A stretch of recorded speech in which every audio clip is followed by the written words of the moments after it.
Welcome to Story Talks, where we discuss the practices that engage, motivate, develop, retain, and attract people to businesses. We'll give you principles and tools based on real-world stories to leverage listening and storytelling to become a better leader and management professional. Story Talks is produced by Narativ, a company that focuses on personal storytelling for business. Welcome to Story Talks. In this podcast, Julienne Ryan and I, Jerome DeRoy, discuss ways in which we can create more engagement in our lives, especially at work. There are more people who identify as disengaged at work than there are who say they feel engaged. So we come from Narativ, which is a company that focuses on engaging businesses and their audiences through the power of listening and storytelling, and we employ a 7-step method to do so. But there's a lot of people out there, other than us, who work to increase engagement in a variety of ways. And we want to hear from them so that we can give you, our listeners, the benefit of their wisdom. So today I'm very excited because we have one such person, Jodi Brockington. Jodi creates seamless and authentic interactions within the workplace, marketplace, and community. She has represented, coached, and advised thousands of leaders, entrepreneurs, and professionals, helping them launch, manage, and develop their business. Her professional expertise lies within the diversity, equity, and inclusion and corporate social responsibility space. She's a champion of investing in the workforce of the future, driving evolution, implementing effective and sustainable business strategies while consistently delivering tangible outcomes. She's the founder of Niara Consulting, and her latest entrepreneurial endeavor is Blended, a real-time information platform enabling people with biracial and multiracial backgrounds everywhere to connect through personalized content and community. So Jodi, welcome to the show. Thanks so much for being here. Thank you for having me, both of you. Thank you. Yeah. Thank you. It's a great opportunity. Oh, great. I'm so happy to have you. So maybe I'll kick things off here, Jules, and then we'll have a bit of a conversation. But the first question is something we ask of all our guests. I did a little bit of an intro here, but I'm always interested in how you would tell us a little bit about yourself and your journey in becoming such a multi-hyphenate, because I've left things out of this bio. So there's a lot of history. So many things left out, so many things to learn. I always like to keep people guessing, so which goes into theme of you never have to guess who's coming to dinner at my house. So growing up in New York, I think the multi-hyphenated stuff came from birth. So I am biracial, in the good sense of really the true black and white, and Never Guess Who's Coming to Dinner movie definitely, I guess, transformed me into being okay, and The Loving Decision made me legal. So, I feel like I've always worked in a space where I've ended up just doing things, not so much that they were planned out, but other people seeing things within me that I could do stuff, even if they could not. So always being a fixer, like we saw in Scandal, for others, not so much on the scandalous side, but meaning people have problems that they want to solve. Not always are you the best equipped to solve them, and you need other people. You look at your staff, you look at your entire community, and you're like, I really just don't know someone. And for some reason, I kept showing up as that someone that everyone then knew that could solve a problem that I didn't know I could solve. So from financial literacy programs that I've created to cultural awareness programs, motivational speaking. I do a lot of workshops on networking, but it's just stuff that I'm naturally good at. I also thought I was going to be the first at least half Black gymnast before all these others that you see today, including Simone Biles. But, that's what I chose. And then they chose that my knee was going to be hurt. So instead, you have to just always be ready for something that's going to be in your superpowers, and sometimes powers that you don't know you have. And I think anyone that has ever worked in the nonprofit sector becomes multi-hyphenated, because you get a job description and then suddenly that job description turns into like 10 more pages, and you're thankful that one, you've had the opportunity to do some of those things, and also thankful to have the opportunity to know that you don't ever want to do them again. So I've had a lot of great lessons learned to add to my multi-hyphenated life, but most of it has stayed in the cultural space mostly for women, is who I work with the most in terms of at least executive coaching and career stuff. And then all those that are underrepresented, that everyone needs to have those people in their lives. Like I have had this, fortunate, you know, places to be where people really see other things in you. And it's really about the exposure and making sure that people just know what's available. Like if you've never been to Alaska, we just don't know what's there. I've never been. So I can't give you a frame of reference. Only thing I know, it's kind of cold, right? But until someone actually goes and can tell you, or until you go, right? We can all look at a picture of the Eiffel Tower. It's different to walk it. So I try to bring those two things together. You made some interesting points at the beginning there about that people saw you, and you've been wearing a lot of hats and you have a lot of different hyphens in your background and what you've delivered in the way of product. What were one or two things or three more that people identified in you that was unique in what you were doing and why you were able to be that problem solver? For me, I think often it was the fact that I was the one different person in the room. Whether that was being a woman, whether that was being under a certain age, or that was being a person of color, or it could be the combo of all three, or people just not knowing what I am and just knowing that I'm different. That often I would bring a different point of view to problem solving. One thing that I really love the most was working with, and I'm still working with them now, the National Urban League. They have a career fair and they're like, we really want it to be bigger. We want it to be better. No one's really coming. And in their mind, it seemed like they just wanted more sponsors and more foot traffic. But you can't really continue to fill a room at a place that people aren't going with just more people standing at a table. So instead created a digital career success series to bring people along their career journey throughout the year to lead them to the conference, including the sponsors and those who are doing the hiring, right? Which was not their first vision of what they wanted, how they thought that they could solve their problem by just having more sponsors, but how do we create a program and things that will get the people who really need to be at this conference there, or at least give them the information if they cannot physically get there to do a digital pre-COVID. And now continuing with that model of, online career fair parts for even companies that don't have a footprint where that conference is taking place.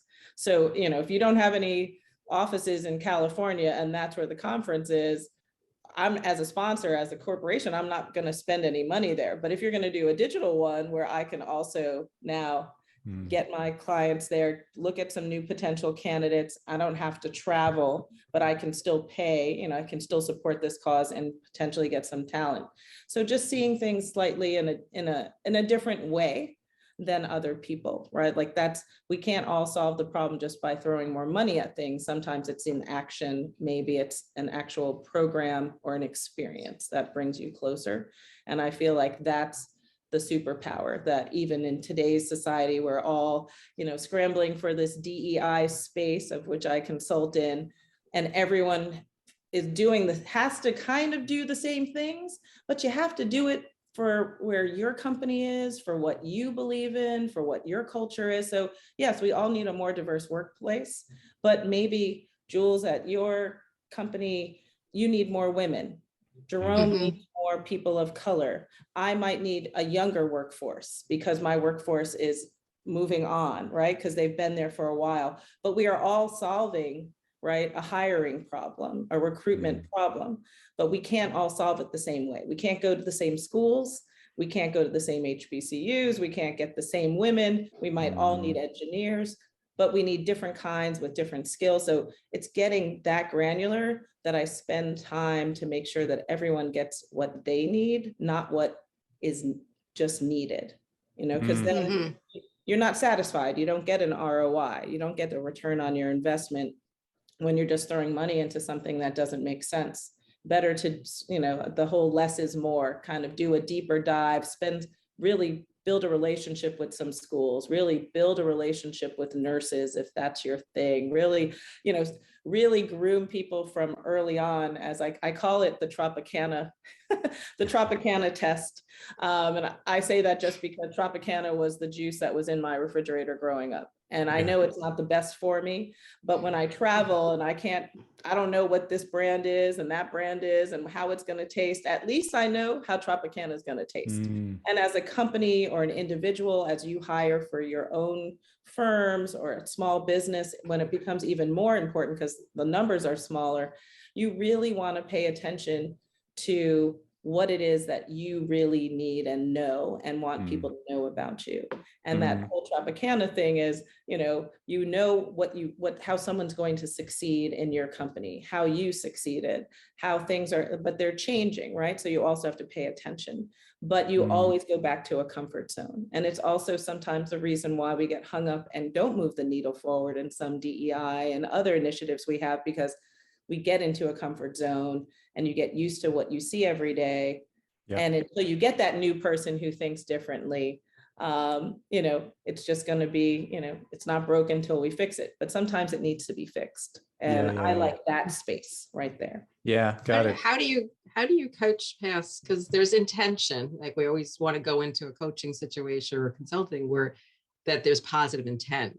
But what's been things that you have found out that you've been able to share or coach people past their blind spots and maybe some assumptions that have helped them build sustainable, actionable programs that last and are actually getting what they want out of the situation, and their programs, which is the hires and the relationships with communities. What's been your methodology? Well, I'm definitely the more of the tough love kind of coach. I'm more of a direct, tell it like it is, like this is not working and your plan that you have in place, isn't leading you to where you are, which is why I'm here, right, today, or at this moment, right? So let's just do start with some reality check there. I really want to understand their bigger vision, like beyond what we're doing today and in this moment, like if this works, what's on the other side? And once they can describe what they really want to see on the other side, whether possible or impossible, I like to work backwards then. So for that to happen, what are we not doing now that we need to be doing to make that because most people just think about it in this moment, and I believe in living in the moment, but I believe planning for the future. So you have to have both. So working with visionaries has given me the skill of, I could sell you on a nonprofit. I need $3 million to build some building. It doesn't exist. I can sell that. But it's easier to sell something that exists. Like we have the building, but the windows need to be repaired. We need to fix the stairways. It needs a good paint job, and coming up with those. So one, along the way, they have some small wins, right? Quick and small, but meaningful, because without that foundation of that building being correct, you can't put anything in it. You can't put a program in it. You can't bring people or whatever the vision is. So trying to start there versus where, and let them kind of talk. I don't like to point out where there's problems. I'd like them to tell me where the problems are, right? So the listening, and back to what you guys are good at, the narrative, the story. Yeah. I want them, and especially if you're newer to the process or newer to an organization, or even if it's a one-on-one coaching and I'm just trying to get you to network better in your new job so that way your job becomes easier.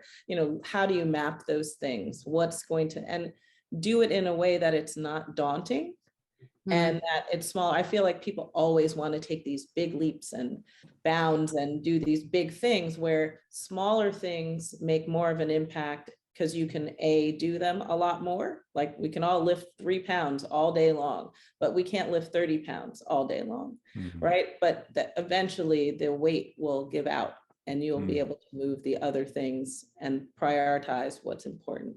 So part is listening, hearing their story, right? Because in their story, you hear individuals' pain point. So there's a large vision of what they want to do, but Jules, you're at this level, Jerome's saying something else, like his pain point is not yours. His is about the operations, yours is about the marketing, and someone else is about the people. And so once I finally hear what all the issues are, there's some that make more sense to connect, and then connecting those people together to solve those problems together as we do the bigger picture. And really it's about the buy-in, and it's building a strong enough and trustworthy enough relationship to be honest. And then after I've kind of heard, you bring them back and you say, like, this is what I heard. And sometimes people correct you, right? They're like, no, that's not what I was really saying. And I was like, okay, so then tell me a little bit more, right? So pulling it out, which I think so is interesting. I mean, I love that idea of starting with your end, because that's also like a method that we employ to teach storytelling is, get your last line first, because it's much easier then to rewind and to go back and sort of say, all right, well, if I'm telling a 3-minute story or 30-second story, I know I've got to be over there in 30 seconds or in 3 minutes. So then it means that I have to start over here. And I think it's a great analogy for everything you've been talking about. I can't, if my end is, to increase by 10%, whatever metric I have in terms of hiring and recruiting, then, that means that I'm going to take this long to get there. And so I have to start over here. And I love also the point about, doing smaller things is easier than doing these bigger things, which makes sense. But so many times we launch into a venture and sort of have these huge ideas and nothing gets done. And then we kind of scratch our heads wondering why. And, you haven't given something, you haven't broken it down enough that it feels doable to people. One of the things that I was really interested in or intrigued by when we first met was, we've been talking about right now about the hiring and the recruiting and all of these kinds of things that you think about and how you think about them. And it's very customized. It sounds to me like, it's certainly not a one size fits all, but I wonder on the other side of things, it's because it sounds like you're also helping people with their career paths and, sort of guiding them through.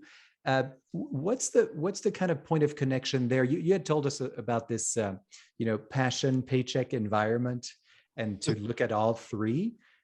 Is that true on both sides, or maybe you can tell us a little bit about that sort of philosophy of how you look at it? Oh yeah, no, it's definitely on both sides. I mean, whether or not you're a CEO and you're looking out to your entire, 10,000 employees, you still have to be passionate about your being there. You are, getting a paycheck, but you are the creator of that environment. Like it's, right. You down, right? When you're in it, you have to decide if you want to join into that company or start your own, what your employees and what you want to stand for and believe in to want to be there. But to me, I've always, with the passion, paycheck, and environment, passion has been my biggest driver. Which has probably hurt me the most. Everyone says financially, I don't charge enough, my pricing's off, I can't do it, but I love what I do. So at the end of the day, like as Oprah always says, it's like, I would do this for free. So my father even called me the professional volunteer, because luckily he was paying my bills and I could volunteer a lot. My parents were, at least.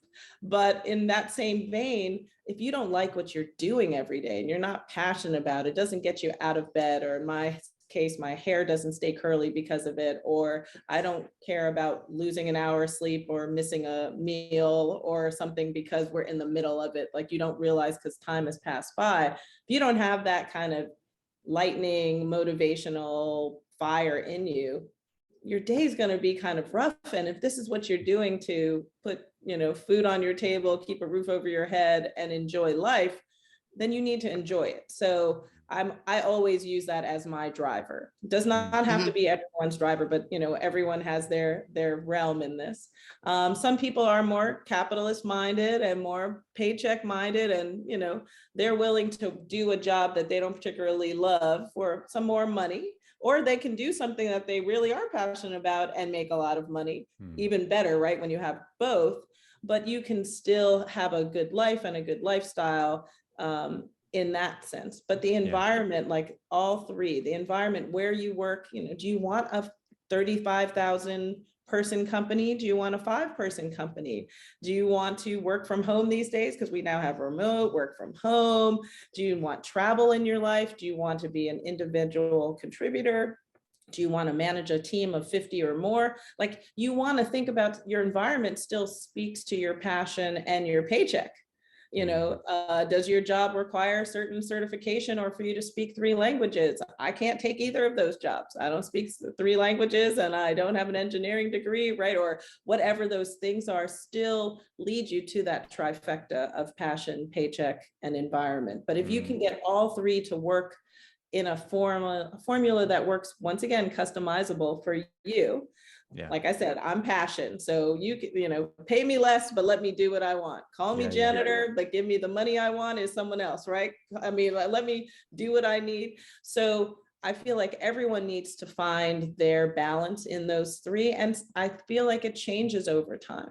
And it changes while you're even in a job. Like, you went there all passionate and you're like, oh, I love what I'm doing. And then you're like, like that was me in grant writing. I'm like, I was a fundraising fiend. I could write a grant like no other, you know, hundreds of thousands of dollars, millions of dollars I've raised. I don't ever want to write a grant again, right? But that happened over, I mean, you'd have to pay me like that. If you gave me a big paycheck, I might think about it.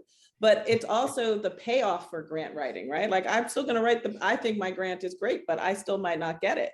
And so I've invested, it's where you invest your time, you start thinking about those things. So same thing in an office job, you go in operations, you love it at the time. But then as you're there, you're working on different projects and you really do like marketing better. So how do you edge your way there? How do you build those relationships to do stuff that you're passionate about and still have, you know, a good working environment? And sometimes it's the environment. You know, I went to a job to work with Jules and they took her away to another department and they stuck me with you, Jerome, and you know, you're cool, but I didn't come here to work for you.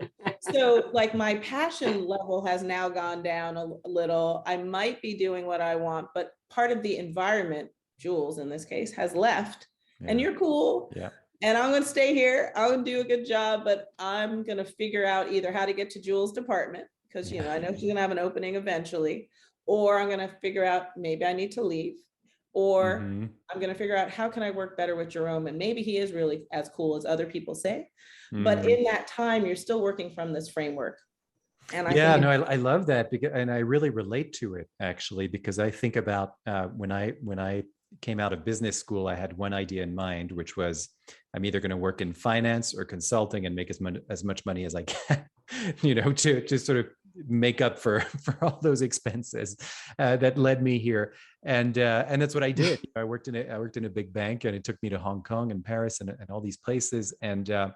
But in a short amount of time, but after about 4 years, the environment really changed. And I actually, you know, I was working in the marketing department and I really enjoyed that. It was part of what I had studied, and I really liked the people. It was international.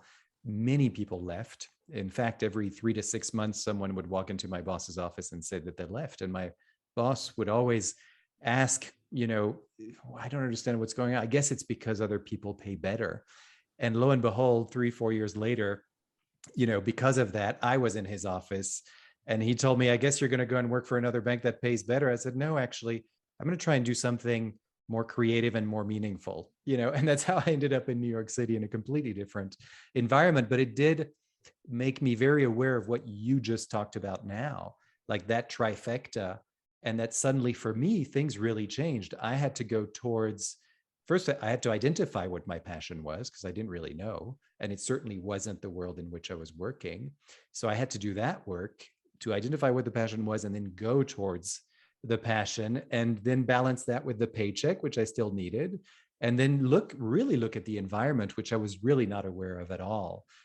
You know, coming out of business school and sort of having these first work experiences. So I love the way that you bring that up in a very intentional way, and you're making people aware of that. I think it's such a gift for the person who receives that, you know, because it's very simple, but at the same time, it's not easy to implement or to notice, you know, what are those things that are so important. I was going to say too, that no matter where you are in your career journey, so whether or not you're at the beginning and looking for your first internship, or you're looking for that next C-suite job, or about to go on your own, that we always think about what we can add to something versus what we're going to get.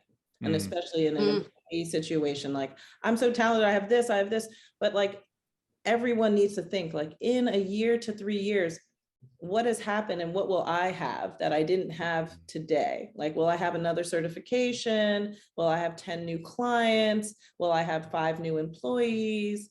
Will I have gotten my degree paid for from my company? Like, we have to look a little bit more in this give and take. And I think that's really where, like, I really thought about this trifecta of passion, paycheck, and environment, just that we always need to have a little bit more control in our destiny, our career destiny, than we currently have, and the way our system for employment is kind of set up. So, I always go for the underdog or the person they're like, I don't even have a degree and I have, and I'm like, yeah, but you got the experience. We're going to not even doctor up, but we're going to, repackage that resume. Right. We're going to send you out there and do these things. And they're always surprised when they get jobs. And I'm like, and at the end of the day, we all want to just work with people who we want to be around. And so that's the largest factor. So when I listen to both of you, I see some interesting overlap about looking at the conversation you're having with your team consulting clients, as well as the individual, to looking at the whole person.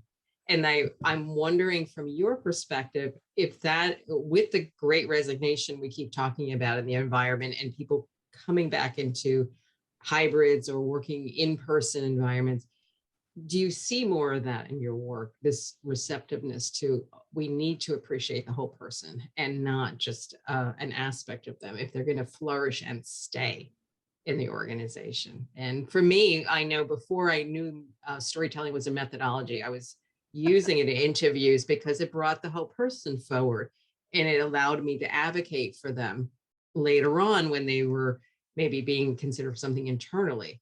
So many years later, I'm wondering what your perspective is on this whole thing about whole person. You're hyphenated, so you definitely bring a lot of persons multiple to the job. Yes, but you own that part now. But yeah, how do you do that with your clients and the environment? I do think that people need to be reminded who they are and all of who they are. But I do believe that there's a difference between like authentic and best selves. And, there's authentic where not everyone needs to know everything about you. Right. There still might be that one person at work that knows you a little bit more. We might have a work wife and a work husband, and, that's who you confide in. Stuff that particularly the HR rep doesn't need to know. Like, it's like, there's stuff. There's the best self, which is, to me, where you can navigate and dictate a little bit more, you drive your career a little bit more from that space, and the fact that you are your best self of being authentically who you are, right? I can tell you that I'm biracial and I live in New York. I can tell you enough about me. I'm a problem solver, like all the stuff that speaks to what I do and what the company I work for does and what they're about, which gives me that leg up, right? But they might not care that I that I travel or I do other things. Like, that's not as important. They don't care if I'm having a bad hair day. Like, that's personal, right? So there's like a little difference. Yeah. I might love to wear flip-flops, but that's not authentic and best at my company, right? Some companies, flip-flops are fine. The dog is fine. Remote is fine. So that's back to the environment. And that's what I mean. Like, you still need to choose, where do you really want to be? Where do you want to grow up and grow? And what will allow you to grow? And I think often, even in my own career, I've made some, twists and turns, and when in my, multi-hyphenated life, to some places where I learned more about what I did not want to do. So I did an internship at the Administration for Children's Services, which is a great place, a much needed city organization for solving foster care here in New York City. But it was not my calling for the environment. I learned more that I did not want to work in a city agency because of how much bureaucracy. Not so much that they weren't getting stuff done and doing their best, but if I wasn't there to sign off on something, no one else could, which meant what? for the services or for this family that was in need or whatever, right? So there's too many. Nonprofit on the other side, where I feel like they're like, oh, someone's here, could you please sign? We don't care who signs, but we need someone to like, and it's not that loosey-goosey, so I'm not, and ACS wasn't that bad. It was just the idea of learning those systems, right? Like, I'm good at school. I have 3 masters for a reason, because I mastered school, right? So if you can master an environment, and part of that is your best self and being able to speak up, feel like you belong there, feel like you have a voice, that and I could even be happy being the only female or the only Black person working there or whatever, as long as I'm given everything I need for it to be equitable. And that's where some of the stuff doesn't work out very well. And, when people are like, oh, I can't bring my whole self, like, not everyone, not even your family likes your whole self. So there's those lines. And I think that's what people need to think about. Like, where are you going to thrive and do your best, as you brought up, Jules, the idea that you can bring that up and be the best and leverage that, right, for the exposure, for things. But you do that after you've proven yourself professionally. Then people can hear you more, they see you more, right? They listen more, and you can hear more, listen more, and then do more and make more of an impact. So that self-actualization through your career, you're the new kid on the block, then you're the sophomore again, then you're the junior, and then you're finally someone who works at this place, and they know the place because you work there. When they think of that company, they think of you, not the brand, not the, like, you are Tropicana at that point, right? Like, you are the orange juice, because every time they drink Tropicana, they think of you. So you've self-actualized yourself into being co-branded where you work or for what you do. Like, you're now both known as these storytellers and people who help other people tell their stories to move forward, to move their lives forward, to move other things forward, companies, individuals, and causes, right? And without a good story, you can't do that. Without a good employee, a company doesn't move either. Right, exactly. And the listening piece is so important in what you're saying, because it really, in our field, you tell a specific story because of a specific audience. And some stories fall flat, even though they were successful with another audience, because that audience didn't need that story. It doesn't relate to them, and we experience this in our lives all the time. It works with something and it doesn't work with another thing. And so asking yourself that question, why do I need a story and why now? Well, maybe I don't actually. And it's I'm hearing the same thing, maybe I don't need to share that right now because that's not what's called for. But in other points of your career, sharing that vulnerability at some point that you came across, because it has a point for that audience and it moves that audience to somewhere you need them to move to, then that becomes effective. But if it's just for the sake of sharing something that's actually kind of uncomfortable for everybody, then it's of course it's going to fall flat and it's not going to work. So I think these are great kind of guidelines for people. And really, how are you, the more I'm hearing about what you're doing with people, the more it's really about kind of creating a heightened awareness of, all these different things, what's my passion, what and maybe why do I really need money? What is it that I'm trying to achieve? And seems very important, at least this is what I'm relating to the most, I think, is the environment. My gosh, it's so it really does affect, if I think of my own career, the people I met, the people I worked with, it really guided how I ended up doing what I'm doing. It's not like there's a very particular path that's been set for running a company that focuses on storytelling.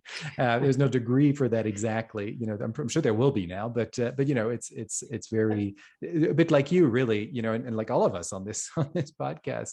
And I think that's true more and more now. There are really fewer and fewer degrees for the kinds of things that people have to do in the workforce, or what they will be called to do as their career evolves, right? And so I think this has been really, really a great kind of fascinating way of looking at things, and hopefully, our listeners can get some guidance from this, because I really I really resonate with everything you've been talking about. One thing that I just wanted to ask, and I think you may have sort of, if not gone in depth with it, I think there are certainly aspects that I can see where you've hit on this question. But and maybe in my own experiences, this is what I was sort of seeing. We're all shaped by our experiences, particular moments, particular people, the environment we've been talking about. I really resonate with that, and I know it's shaped me.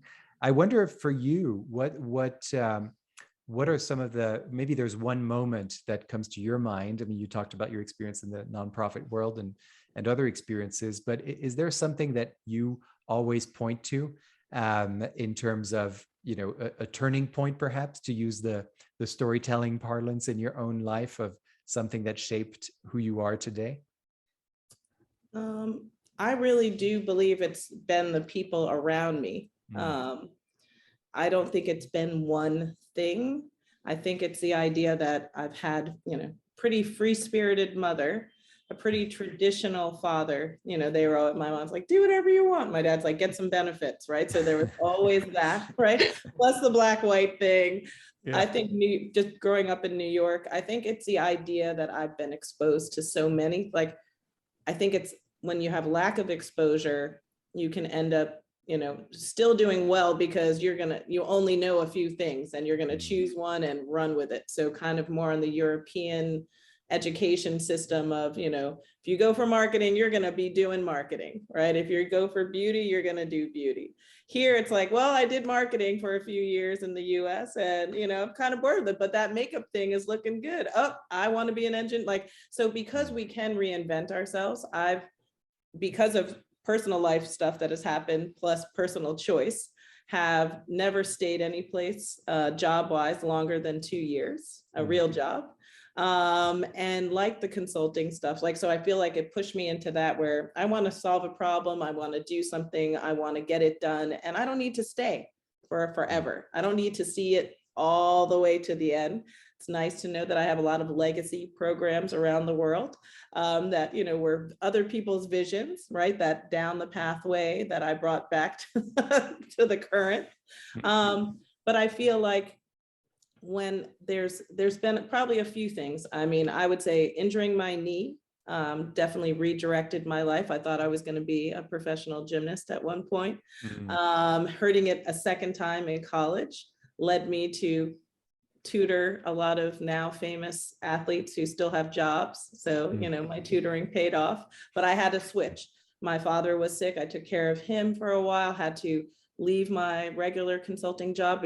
That's when I became a personal trainer, group fitness instructor, and a cycling instructor, because I had to figure out what could I do pre-COVID, but from my house to teach and still make so sometimes because you have to reinvent yourself, or your back's against the wall, or funding is lost for a program in a nonprofit in the area that you're in, but we're going to get it in this area.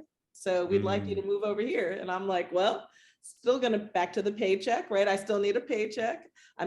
I like this environment. I have no idea how to do anything in housing, but I'm going to figure it out, right? So I like the uncharted waters. I've never had the jobs I've had, real jobs, they're 9-to-5ers. No one's ever had before me. And a school teaching doesn't count in the fact that every class is different. So even if I replace a first grade teacher, my first grade class will be different than the two. But I like starting things off. I like being the person who kicks things off versus I don't like having such a roadmap or, oh, that's the way Jerome did it. And I'd be like, I'm not Jerome though, I'm Jodi, I'm the other J. I know the letters sound the same. He has glasses too. But, so you have to realize that that's also my you have to realize eventually that's one of my superpowers, the unknown. Give it to Jodi. It's like Mikey, give it to Mikey. He'll like it. She'll figure it out. It's like learn about yourself. That's kind of what I'm hearing throughout your whole life. Really, it's every moment is an opportunity to learn about something that you're into or not into, and then kind of run with that. And I think that's and the bigger picture for me has always been or at least the transferable thing through it all is what I thrive on doing things that impact people and things that are bigger than myself. It's not about me. Like I might love what I'm doing, but at the end of the day, the work that I do needs to really impact a much larger group. So I was very disgruntled as a teacher because I came in there to be a specialist. So I'd just be teaching literature. But the Saturday before school started, a teacher quit. And because I was such a good teacher during the summer, they gave me this 4th grade class. And that was not my vision for my teaching. And it worked out to be the worst thing ever. And I could have thrived, back to what you asked earlier, Jules, you know, like, how do you know, like, you know, what's the longevity? Why don't people, like, the Great Resignation now, but there's high turnover in a lot of jobs like teaching, nursing, things that there's a lot of extra pressure and a lot of extra roles put on you, that if you don't have any place to go, you stay, but you're like, oh, I hate this job. Like, and it's not the job, it's just not, it's all 3 of those things just not working as you need them at that time. Yeah. And I'm very conscious of that. And so I like that I could move around and switch, but not everyone feels comfortable. Some people need that roadmap. Some people want to know, like, at 3 o'clock, I do this. At 4 o'clock, I feel like I must have 100 names on this list. And I'm like, well, I have 150. Do I leave the other 50 till tomorrow? Like, you know, like, I don't like to be boxed in. So I'm trying to get rid of boxes, hence my blended stuff. And many people walk around not knowing that about themselves, right? And so there's, you know, that description of, you know, why is it that I'm not happy in this job, or not, you know, doing this thing? Is it because of that they're not paying me enough? Is it, what is it? You know, and so there's I think what you're doing, you know, is also passing on that sort of wisdom that you've gained, and your ability to really synthesize things in the way that you do. I mean, that's really what I'm getting from this conversation, and I think our listeners too, is really an ability to you know, go straight to the heart of the matter, and sort of see with these various ways that you have of doing that, that you know, you can really help people that way. So I really, I really appreciate all this. Before we move on to asking you where listeners can find you and your get access to resources or services, Julienne, is there anything else that you would like to hear about or know about? I think I'm good right now. I've just been reflecting on the fact that in all of our work, it's about listening, appreciating, and gaining perspective. Because if we have those buckets of moments where we have these jobs we liked or these roles, and we can carry it forward, we have a way of asking ourselves continuously, how is this feeding my purpose? How is this really capitalizing on my good stuff? And Jodi, I think you do that quite a bit. I've witnessed you speaking to your various communities and your students, and giving or calling for people to give themselves permission to do that, and value that sometimes the answers are hiding in plain sight, and they're small things, and we have to we owe it to ourselves to grab them and hold on to them and keep reminding ourselves about them. So that's why I'm just reflecting and taking notes. I could be here forever with you. I'm been interesting, both of you. You know, it's like, that's great. That's great. Well, so where can we learn more? Where can we point our listeners if they want to learn more about you? Well, LinkedIn is definitely my biggest home. Great. I am, as you alluded to in the very beginning, I am breaking some ground on a blended platform. So it's blend with an ID at the end, looking at this whole biracial, multiracial families and children and power players in this game, and products and services that are supposedly there for this group of people. So I am blended. I just opened up my Instagram account. There's only one thing there sitting there, but I would love people to, at least if that's something of interest, to at least start following it now. We will start filling it up starting in June. My other handle is Friends of Jodi, and you guys can also become a friend of mine. Great. Or whoever's out there and feels like they might want to become a friend of mine. I work with a variety of different search firms and diversity, equity, and inclusion advisory firms.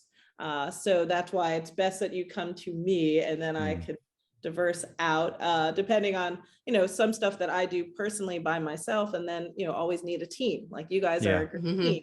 So I now, if I need storytelling stuff done, who I call, right? If I need this. So I am more of that. So if people are also looking for connections, or, the other day, my friend just randomly asked, like, do you know someone who can help me with the lease situation? I was like, great attorney here. This is who helped me, right? So it could be simple stuff that people need. But I feel like, so LinkedIn is probably best. And Great. in terms of just finding, and then one group that I'm working with a lot now for those who might be younger in this audience, who are looking for early career opportunities, tied into scholarships and experiences as well as internships. I'm working with the Adaptive Growth Leadership Team. And they're really great at helping companies see what the next generation, or, really invest in this next future of our workforce. As it browns, as it becomes younger, as it becomes a little bit more flexible. They're really great at helping design projects. I help them design projects. Everyone needs a new ERG alignment. Everyone needs a new CSR campaign. They've been really good at doing what I do as well, making that very customized platform for the same thing for a lot of different companies. But if you looked at them from afar, you would not think that they all came from the same place of solution. So, and and anyone who's really trying to do anything in the diversity space, just do it, go for it. From reading a book and starting a conversation, easier to watch things or read things, so it's not you as the person. There's a lot of great stuff, just type in diversity, or if ageism is a thing, or if it is microaggressions. There's lots of stuff, just like a 30-second little video that, you yourself can watch and think about. But if it's something that's going on in your workplace, that you're not comfortable about talking directly, you can always send that to people. Like, you might want to check out. And a lot of great stuff on Netflix and stuff that's available these days that I think are telling a lot more of these multicultural stories. Also, people's lives being a little bit more transparent and authentic have been really good to understand groups all the time. And so just jump in is what I say. Jump in, listen, and tell your story when you get to the other side. I love it. Thank you so much. Thank you. Yeah, thank you, Jodi, and thank you, Julienne, for making that connection in the first place, and of course for co-hosting this podcast with me. It's always a pleasure. And I want to thank our listeners, and as always, ask that you please visit our website, narativ.com, Narativ. So 1 R, no E, for information on how you can find, craft, and present the stories that will engage your audiences like really nothing else has before. So we are ready to listen to you as well. Well, Jodi, thanks again for being on. And really, it's been a pleasure, and Jules as well. And we will see you all next time. Cheers. Bye-bye, everyone. Thank you, Jodi. Narativ Story Talks. For more information on the narrative listening and storytelling method and how it can help your business, go to narativ.com.